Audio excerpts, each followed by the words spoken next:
Alright, first thing in this video, you'll see I'm wearing some new gear. I picked up some vintage t-shirts from Stick and Move in the UK. That's stickandmove.co.uk. The link is below in the video description. Picked up this Fab 4 t-shirt. Looking pretty fly, for the baddest guys around. I'm digging this t-shirt, I tell you. So you can check out his site. He's got a lot more stuff. If you guys are interested in any vintage boxing t-shirts. Alright, so on with the video. What I want to explain in this video is something that I used to do a lot, and how I would use feinting and head movement to try to set guys up. Now, a lot can be said about feinting and faking, and everybody's a little bit different. But basically, any kind of feint or fake is really just to give the guy the impression that there is an imminent threat, that there's a threat of you doing something, usually executing some offense. Now, the better you get, and the better your opponent, the subtler the cue needs to be. So, for example, if you watch Roy Jones, he doesn't even have to fake. All he has to do is, back when he was in his prime, just stop moving. So he'd be there, and as soon as you'd see this, that's almost like a fake, because as soon as he's coming, okay, you know he's gonna pause, boom, and release. And so, one of the ways that you can set guys up and use feinting is to almost give them an indication that they know what your patterns are. And you have to be aware of yourself too. So it's one thing to be aware of your opponent. It's also another thing to be aware of what you're doing and what cues you're giving away. So, for example, when I used to go in to attack, there were a number of ways I go in, right? Typically, I would be there. One of my first moves would be to slip off that first jab, slip off the first jab, and then maybe double it up and come with the overhand right. That was usually how I would start out.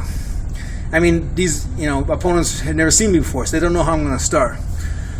Then after I work that, I might build it up to a slip outside. Okay, work on the slip outside. Or I would slip after they'd see me going with the jab a lot. Then I would slip down and then come with the overhand right. I would just go straight with the right. Then guys see you slip to the outside.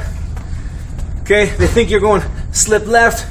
Then you're just going to throw the right hand and come with other stuff. So all I'm doing is I'm just working off of my skill set. There's patterns being created. My opponent is picking up on them. He's going to see, oh, I like to slip on the jab. He's going to throw that hand down. He's going to see, oh, he likes to slip and throw the left hook. So as soon as I see him slip, I know he's coming back into the center line. So I'm going to wait for it. Boom, check him.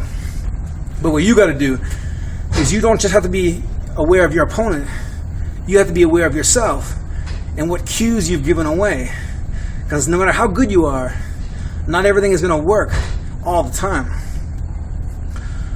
So what I would try to do is use head fakes after I would be establishing my slips and counters.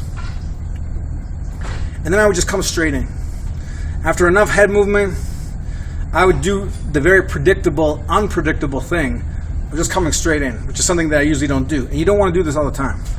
So I'd be here, working, slip off that, or I'd come, slip off the outside.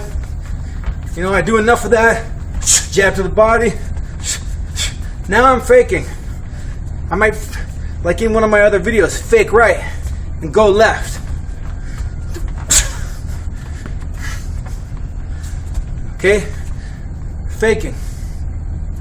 But eventually what happens is, once you do enough of this, the opponent thinks you're going to move your head before you come in. But it's not always the case. Usually for the shorter guy, it's to your benefit. But it's not always the case. So I'd be moving, and then I just come straight. Okay? And if I was to come straight right out of the gate, first attack, what would my opponent do? Boom, boom, boom. He'd be picking me off. But now I've got him going on this delayed rhythm of slip and go, slip and go, slip as I go, slip as I go. He's looking for my slips. He's looking to time me. And you can just break from that by coming straight in. Now, that's the tactic I used, which is slips and then coming straight in. But the concept is something that you can apply to your own boxing. And the concept is, know thyself, know your rhythms, know your patterns, know how you can break from them. Be aware of what your opponent knows about you. What has your opponent seen? Has your opponent seen your slip and overhand right? Oh, he hasn't seen it yet. Well, you better show it to him. Has your opponent seen you slip? Come in with left hook. Has your opponent seen your triple jab? You better show it to him. And if you like to work that, then you gotta show him something he hasn't seen. Break from the rhythm, no matter how simple it may be, and it might just be as simple as coming straight in. So try to use that concept. Doesn't matter whether you like to slip or what style you like to use. Know what you do. Know what you've shown.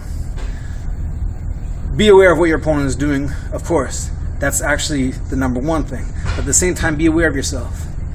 Try to break from it. And it can be something simple as coming straight in.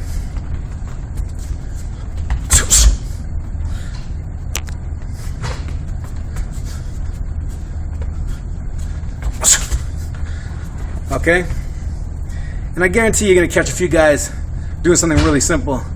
Sometimes all it takes is really something simple to get the job done. All right. Hope you guys are digging the Fab 4 t-shirt. Peace. See you next video.